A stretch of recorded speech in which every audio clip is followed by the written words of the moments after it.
Die arend, kragtig, vinnig, sterk, wakker, kloue, so skerp soos spykers.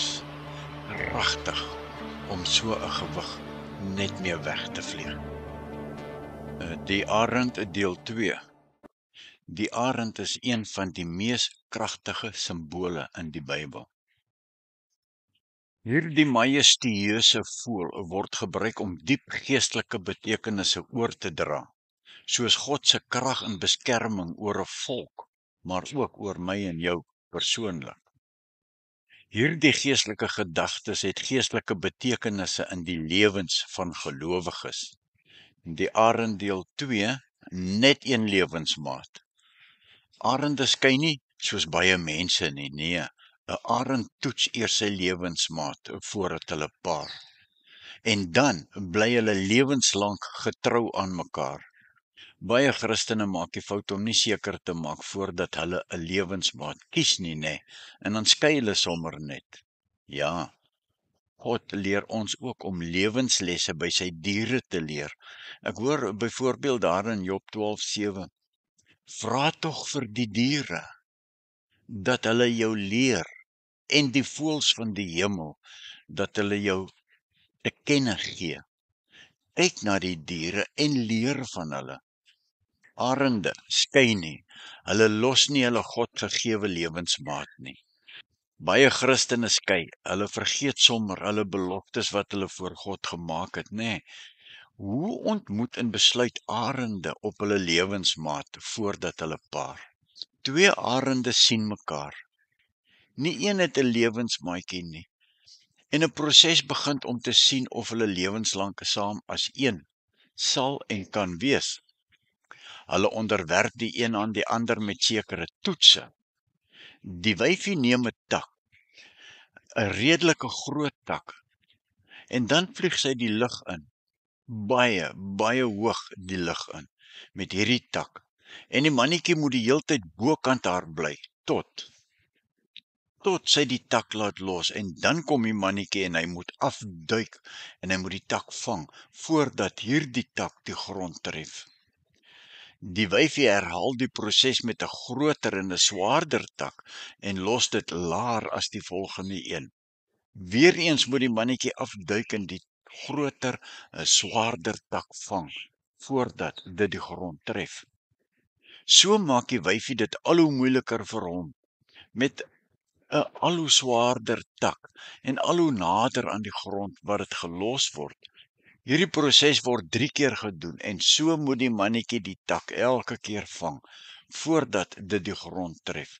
En as hierdie wyfie tevrede is, gee sy vir hom die ja-woord. Maar as hy nie tevrede is nie en besluit hierdie mannetjie kry dit nie reg nie, nee, dan verloor sy belangstelling in hom en sy vlieg dan weg en sy steur haar nie verder aan hom nie.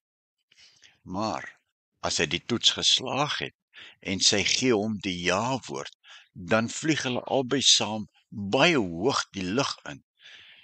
En dan hak hulle kloue in mekaar in en hulle maak 'n paar tuimelbewegings bo in die lug.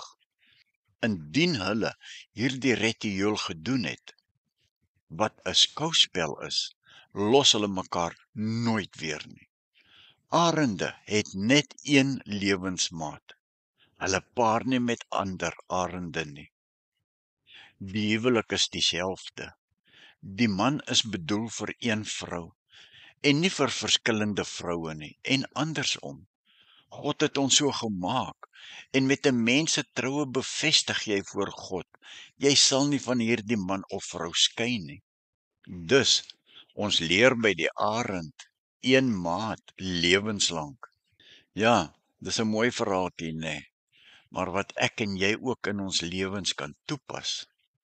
Ja, ons die mens raak ook so aangepak in die lewe van al ons laste en ons probleme, dat ons soms kragteloos raak.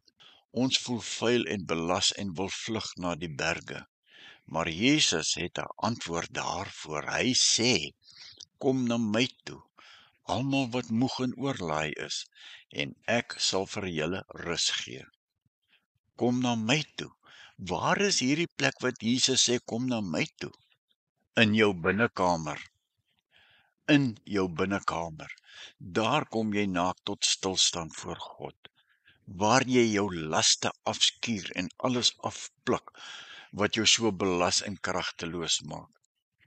En dan wag jy. Dis waar jy op die Here wag. Ons moet te vinnig opspring en aangaan, maar kyk na die arend wat gewag het op nuwe vere en nuwe krag en nuwe naels.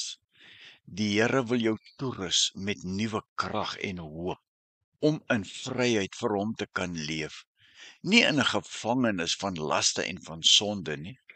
Ja, vir die moederlose volk in ballingskap sê die getroue verbondsgod, daar in Jesaja 40, maar wie op die Here wag, herwin hulle krag. Hulle kry nuwe vere soos arende. Voel jy dalk ook kragteloos soos 'n arend wat sy vere uit is, sy naels uit is en sy bek gebreek is? Trek jou sondeskuld jou dalk in dieptes af soos dik swaar vere van die arend? Voel jy dalk ook uitgeput en belas? By God kan jy weer nuwe krag vind. Sonder jou af soos die arend, rig jou hart in tye van nood op hom die Here, want hy is getrou. Hy kan jou weer die jeugdige krag van 'n arend skenk. En onthou, in Jesus Christus is jy reeds vergewe en nuut gemaak deur wedergeboorte. Sy gees is reeds uitgestort en vervul sy kinders om nuut te kan leef. Loof die Here daarvoor. Gebed in jou binnekamer is jou kraanse. Daar waar jy afsonder, die plek waar jy jou Maker ontmoet en al die ou groeisels gaan afgooi. Maak tyd en gaan in jou binnekamer en ontmoet daar met jou Maker, daar op jou geestelike kraans. Gooi al jou laste van jou af en wag op die Here vir nuwe krag.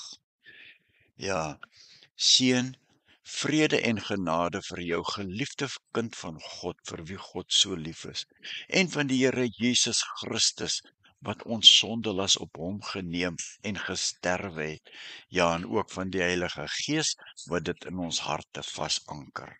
Amen.